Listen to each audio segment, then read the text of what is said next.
medals. All right, we mentioned some competition from earlier in the day. Carl Lewis. It was the men's 100-meter dash. Let's go back and show you how Craig and I called the qualifying heats earlier today. It's the Reebok men's 100 meters and the world record established at the World Championships in '91 by Carl Lewis of 9.86. First three in each heat and 5 fastest advance to the second round. In this heat, the Olympic champion Linford Christie in lane 7. Mark Jones was able to talk to him, and he asked him about his problems with the British media.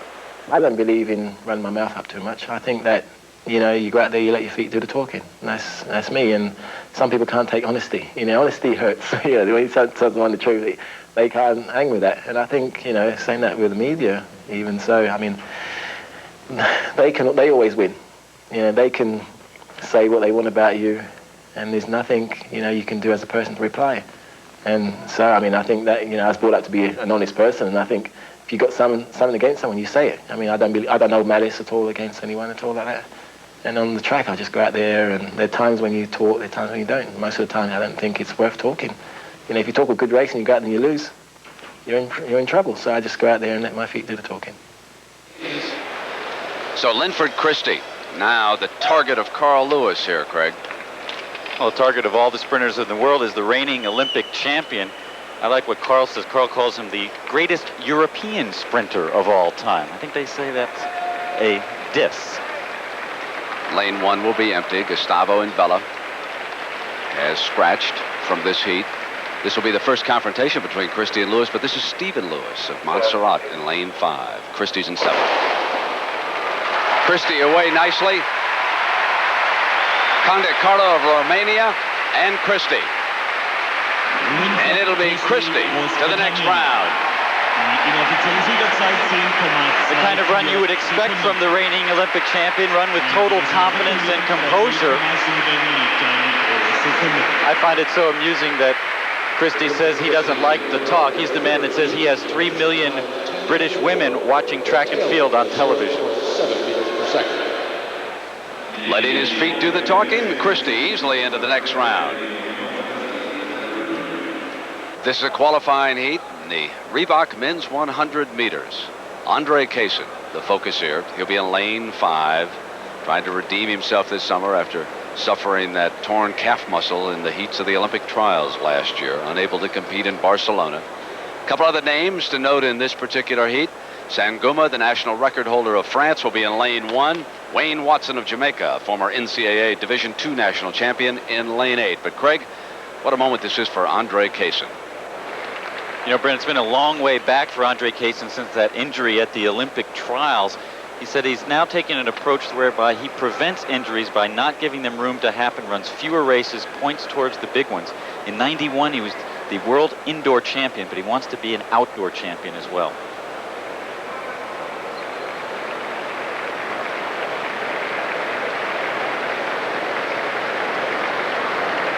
Lane 5.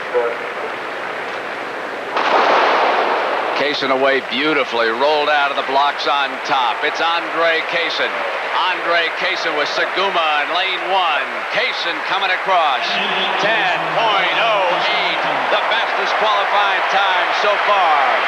And one of the fastest first round 100-meter races in Olympic or World Championship history.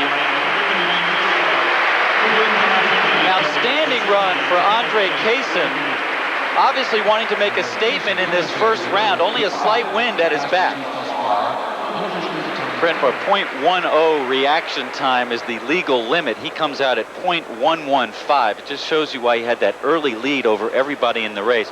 Tremendous power out of the blocks. He says he has an advantage at the start, in part because of good genetics, his words, but because he's a compact person, he can get into his running position earlier than other people. That gives him an immediate advantage. An impressive qualifying heat. Let's go to Mark Jones with Andre. Andre, an extremely fast time for a heat. How'd you feel about your race? Well, I just want to relax and go through the motions, execute and focus on myself. That's what I've been doing throughout the year. That's what I'm going to do here. How do you feel about your first major outdoor championship title hopes? Well, I feel good about it. That's all I can say. Well, it's Carl Lewis's turn. Already his two American teammates have qualified for the second round. And now our first look at the man who has a record 8 gold medals at the World Championships.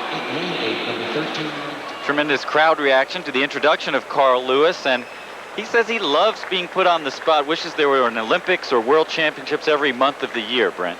Lane 5 is empty. This Mangles of France with 2 false starts. Barefooted runner from Nauru over in lane 1, Frederick Cannon. Carl Lewis, now 32 years old. Lane 8. Lewis off to a poor start, but now starting to roll. Lewis has to come hard here at the end, and he does. With that closing kick of Lewis, 10.15, all 3 of the Americans make it easily to the next round. No aiding wind at all as Carl's mother on the right opens her eyes and applauds his victory. Carl, the master at measuring out his effort through the qualifying round so that he's fit for the final. Carl Lewis leading the way in that heat with Mark Blume of Germany and Atle Mahorn of Canada also qualifying. Mark Jones has found Carl. Carl, from a technical standpoint, how'd you feel about your race? No, very good. I thought I ran a great race. I didn't react well, and that happens when you have those false starts, but I felt I ran great. I'm looking forward to running some more. Tell us quickly about your neck and your back. Did it feel tight or is it okay? I feel a lot better today. Like I said, I'm not going to use it as an excuse, but I feel very good today. I feel relaxed, and that race looked good. I just didn't really react to the gun that well. But the main thing is just to run well and get through this. And I want to say, like I know millions of people in the world, I want to send my condolences to the Jordans because I understand that situation. You know, I've lost my father, and just keep your faith and stay strong.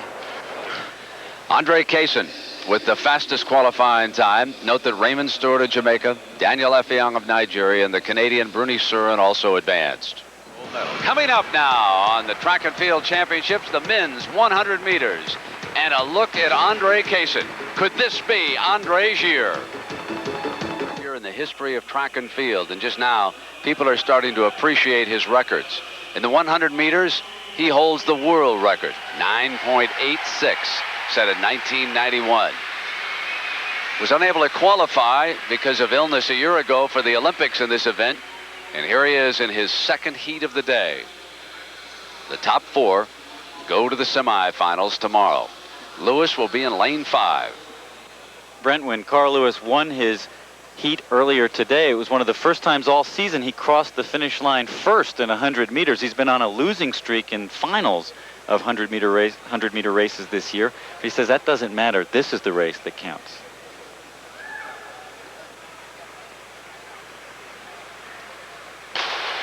Lewis with a little better start than in his first heat today, but now he trails, starting to come on here over the final 50 meters. Carl Lewis, look at that, easily to the semifinals. And running against a significant wind, almost 1 meter per second into his face. But as you point out, an easy run for Carl Lewis. Carl Lewis wins his second heat of the day easily. Carl, looks like you started a little better than you did in your first race today. Yeah, today was the kind of race I need to run in the final. This race gives me a lot of confidence. Even the race this morning gave me a lot of confidence. Now all I have to do is just run the race I ran today, tomorrow, and I think I'll do very well. In our next heat, it'll be interesting to see if a Linford Christie makes any kind of a statement after Dennis Mitchell turned in his 10.08. Carl Lewis with a 10.11. Christie in lane 6, the reigning Olympic champion. Linford Christie, the captain of the British track and field team. One observer said that's like letting the poacher become the gamekeeper. A controversial spokesperson for the British team. Christie rolls out of lane 6. Surin of Canada in lane 3 with a strong start too. It's Surin and Christie. Surin and Christie will go 1-2. Christie catches him 10.01. There's the statement. He said he wanted to let his feet do the talking, and that's his answer to Dennis Mitchell's 10.08. But it was quite a battle with Surin from Canada. And the official time for Linford Christie is 10 flat. In our next heat, Andre Cason will start from lane 3, Frank Fredericks in lane 5. Julie Moran took a close look at Andre Cason, one of our premier sprinters. I think the 100 meters is, to a degree, an equivalent to the heavyweight champion of the world. You can lose every other race throughout the course of the year. But if you win something such as the Olympic Games, such as the World Championships, you're the fastest man in the world. You're the fastest man on the planet. When Andre Cason was growing up in Virginia Beach, the fastest man on the planet was Carl Lewis, and he began to realize that one day, idol would become rival. There's not a sprinter that's my age or a couple years older than me that's not been in awe every time Carl Lewis has run on television. But if I idolize Carl, I'm going to be at a deficit. If I idolize anyone, when I line up against him, I'm at a deficit. I took him off the pedestal that I once put him on because I knew there was going to come a point in time where he and I were going to line up, and it would be a race to be on that pedestal. And it's this year. But last year, Cason's career almost ended when he tore his calf muscle at the Olympic trials in New Orleans. I think at about 40 meters, I just saw like a blue light, and I just felt pain from my heel to the back of my head. And it's something that I wouldn't want my worst enemy to experience. With a renewed commitment to his sport and his personal life, Andre married his high school sweetheart. They're expecting a child next month. Track is really what he's always wanted to do, and I think really he's focusing on it a lot more. Of course, he's married now, and he's happy. Andre Cason is back with a different diet, a new weight program, and an innovative new coach, Lauren Seagrave, who emphasizes psychology, intensity, and technique. You're trying to prepare the foot to hit the ground by grabbing it back underneath the body. And by doing that, there's less braking forces. Lauren is just so precise that, you know, sometimes it makes you scream.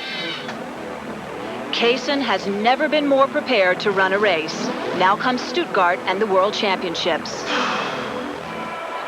Brent, I like what Cason says about the 100-meter final being like a heavyweight championship of the world. He said he couldn't even watch the Olympic final because he was so upset about that injury he sustained at the U.S. Olympic trials. Well, we've got a championship brewing here now. The official time of Christie, 10 flat. Now it's Cason. Breaking out of lane 3 at 10:09 earlier. Cason and Fredericks. Here comes Cason. Cason 9.97. That's the fastest time in the world this year against a slight headwind. And you could tell he was doing something special because Frank Fredericks, the Olympic silver medalist, was struggling in his weight. Andre Cason blazes at 9.96, the fastest 100 meters of the year. All right, Julia, we have thunder, we have lightning here in Stuttgart, but I'm not talking about the weather. I'm talking about this guy right here, Andre Cason. Andre, you ran a 10:09, a 9.96. Can you go faster tomorrow if you burnt yourself out? Well, I'm sure that I'm not burnt out. I think I could run faster if I would just concentrate on and relax. I'm really not projecting to run any faster times. I'm just projecting to go out and relax and do what God gave me the ability to do. Now, this is a bit of a new situation for you. You're regarded as an indoor sprinter.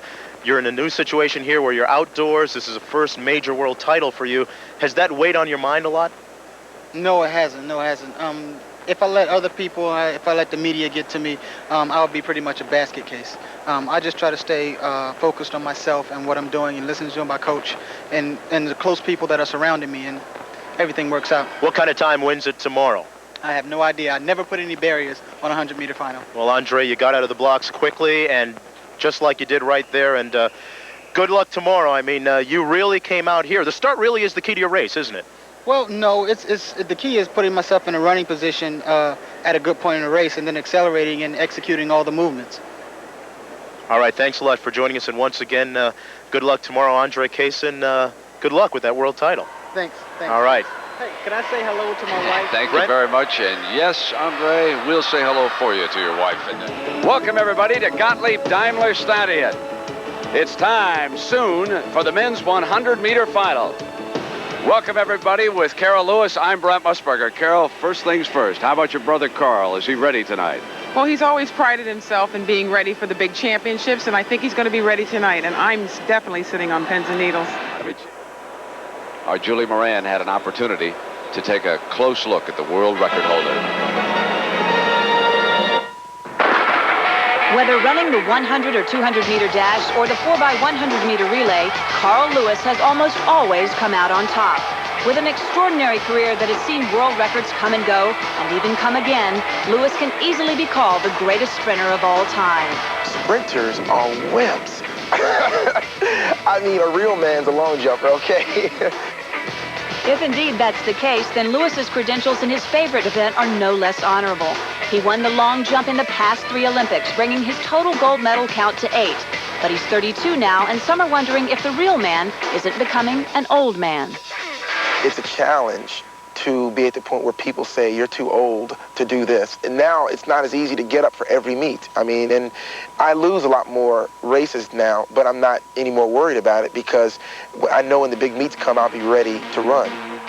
For example, take last year's Olympic 4x100-meter relay. Lewis did not make the team, but when injury left an open spot, he rose to the occasion and anchored the U.S. to a new world record. It makes it easier the fact that I have nothing else to prove. And as far as I'm concerned, I've done everything that I guess most people feel, but I still feel I can get better, and that's the only thing I have to prove to myself.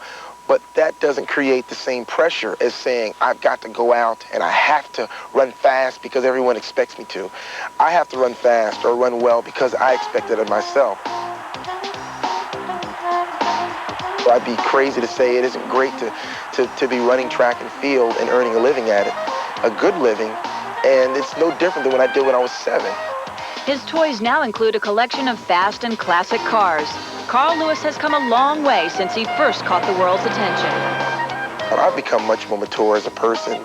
I'm bigger physically, and I've been through an entire career and more since then. But I've been able to look back and look at every experience as a very positive experience in my life, and I've matured as a human being, and I think that's the most important thing. And I feel that I'm a better person because of my life at 32 than I was at 19. And I look back and I say, you know, I was just a little kid back in a little place in New Jersey, and I grew up and I've become the athlete that I am. I'm very thankful. You know, a lot of times you can achieve success, but you're all alone. I've been able to share it with everybody. But the main thing is that I feel that I've exceeded anything that I ever could have dreamed of out of this little kid back in New Jersey, and never would have thought that any of this would have happened. And I'm very happy and thankful for all of that. And the world record holder hopes to win this world championship for the 4th straight time, a 4-peat. But what speed here, Craig, in this heat? Cason, Fredericks, Lewis, and Effiong right there in the middle. I think that's a big disadvantage for these runners. It means they have to run a little bit harder against one another. Linford Christie in the second semifinal has an easier go of it. Plus, being in the first semifinal, they have to decide, do they want to make a statement by trying to run fast in the first semifinal and sending a message to Christie? Cason's in 3. Lewis is in 5. Cason not away as strongly as he was yesterday. Effiong of Nigeria. Now Cason starting to roll. Here comes the Lewis finish. And 4 move on to the final. The 4 you would expect. 994 unofficially, Brent. He improves yet again a personal best for Andre Cason in the semifinal. Only a slight win behind, and Daniel Effiong thrusts himself into the picture. He's in the green on the left. Next to him is Lewis, then Frank Fredericks, the Olympic silver medalist, and over on the right is Andre Cason. Cason, as you mentioned, did not have as good a start as he did in the second round, but he did accelerate extremely well. Lewis comes on towards the end, but the man who seems to run better than he has in the earlier races is Effiong on the left, who looked like he got up for second place, but 994, outstanding time. Carl Lewis in 3rd at 10:02, but that is Carl's fastest time of the year. But can anybody beat Andre? Let's go to Mark Jones. Andre, you keep going faster, faster, and faster. You seem extremely focused. Well, that's the goal, to remain focused and to remain relaxed. And just have one more river to cross. In this semi-final, a couple of fellows who hooked up in Barcelona. Dennis Mitchell, the bronze, Linford Christie, the gold. So for the first time in this World Championship, Great Britain squares off against the United States in the Reebok men's 100 meters. There's Christie, 33 years old. Back in 1986 on this track, he won the European Championships. That was his first title. They'll run side by side. Mitchell in 3, Christie in 4.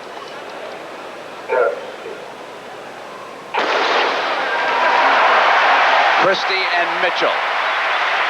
Christie and Mitchell with Effiong of Canada. Now it is Christie, the gold medalist. Christie puts a 9.97 on the board. A little bit of a stronger wind at his back. He says he's stronger than ever and feels better than ever in training. He seemed a little bit lazy out of the blocks there as Mitchell, third from the right of the screen, had the better start. Mitchell has looked better as the rounds have gone on and maybe a serious challenger in the final. But Christie, whose coach Ron Rodden says he has perfect form, really came on at the end. Not as quick a turnover as he had in the second round yesterday, but very strong towards the finish. Linford Christie getting stronger as the competition moves on. 10 flat yesterday and a 9.97 in the semi. Now here is the field for the finals. Andre Cason, Linford Christie, Daniel Effiong, and Carl Lewis were the 4 fastest times. I think you can hear the crowd. They are getting ready for the heavyweight championship, the men's 100-meter. It's just an amazing atmosphere. The athletes are going to have to feel the energy in the crowd. The interesting thing is that we're going to have to see, are the London odds makers right? They say Linford Christie's a 9-4 favorite, 2-1 on Cason. Lewis is at 5-1. I think Andre Cason has looked unbeatable here, though. It's about time you went on record, Brent. Yeah, he's just been so good through the trials, and now with you see him in the semifinal, he became the 7th fastest man ever, but has he given too much? I went with King Carl back in June. I'm going to have to stay with him, but he's going to have to come up with a great race. Greg, you took a very interesting look at the personalities and the styles of our leading finalists in the men's 100-meter. Let's take a look. Sprinters operate in a narrow corridor of space and time, living their lives in fast forward. Their existence is defined by hundredths of seconds. How they approach their craft says a lot about them as individuals. From their pre-race demeanor to their running form to their post-race celebrations. Each race is a window into their sporting soul. Carl Lewis is businesslike and efficient before the race. The most patient of all 100-meter runners, he maintains his speed best when others falter at the finish. Linford Christie is a throwback to an earlier generation when sprinters were like gunfighters, strutting and posturing before and after the race. Mid-race, his eyes widen and almost bulge out of his head as if he's surprised by his awesome speed. The zen of Andre Cason dictates that he bottle up his motivation before a race. At the start, he literally explodes out of the blocks and snatches the lead. Businessman, throwback, Zen master. It will take less than 10 seconds for one of these three or another to become the world's fastest human. Team 3 has just been introduced to this sellout crowd. There you see Surin of Canada. Carl, of course, a huge favorite. There's the Olympic champion, Linford Christie of Great Britain in lane 4, right next to Carl. Daniel Effiong of Nigeria is in lane 5. And it is Cason in lane 6. Cason has ripped off incredible heats here so far. 9.94 in his semifinal. He is right next to Dennis Mitchell in lane 7. So all 3 of the American sprinters have qualified for the final. Raymond Stewart of Jamaica is the 8th sprinter. He is in lane 8, Craig. There he is, number 729. There's Daniel Effiong. He's the dark horse in this race, Brent. If somebody's going to come from out of the blue to win this race, it's Effiong. Only started running 3 years ago. Goes to Central Arizona College. Now here is Cason trying to redeem himself after that lost year. He considered quitting sprinting because of that leg injury. Originally, the leg was put in a cast. There's the world record. Carl Lewis, 9.86. Cason being introduced to the crowd right now. So there are your lane assignments. Craig, let me ask you about Lewis and Christie being side by side. Well, that's interesting. Also interesting, lane 2, Surin, the fast starter. Lane 6, Cason, the fast starter. The fast starters will be on the outside vision of both Christie and Lewis. They know they'll get out more slowly. What they've got to do is maintain their composure, because if they panic, they'll lose their form, and that's when the fast starters will get away from them.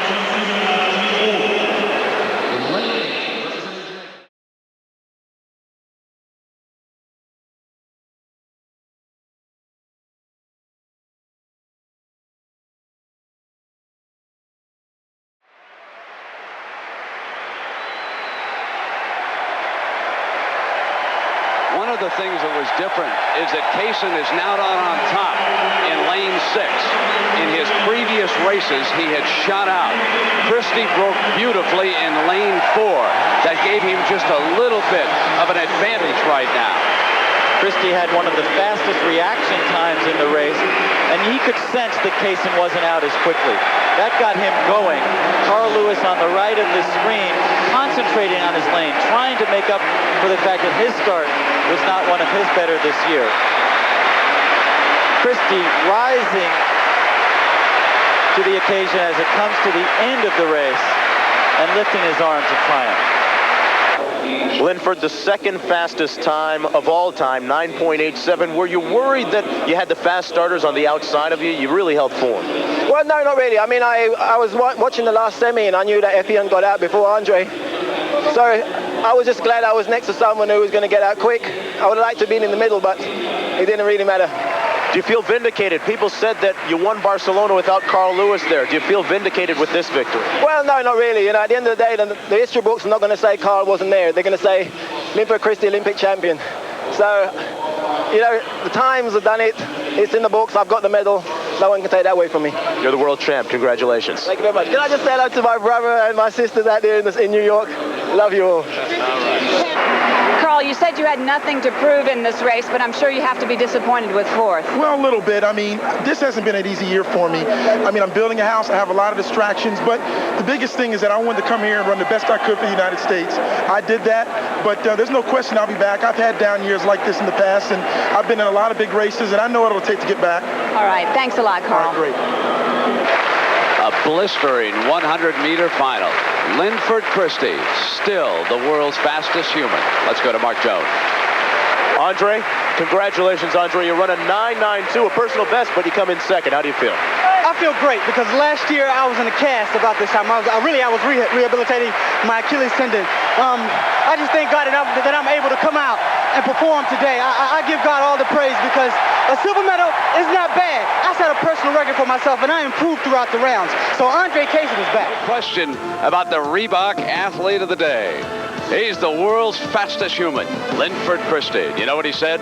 I get a buzz out of hearing God Save the Queen. You don't hear that as much as the American national anthem when you come to a World Track and Field Championship. Christie. Well, for Linford Christie, here it was, his moment again in the spotlight.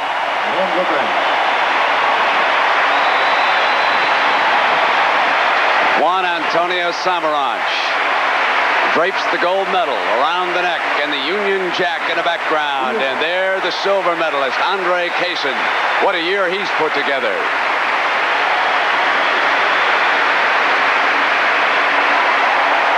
And our bronze medalist, Mitchell.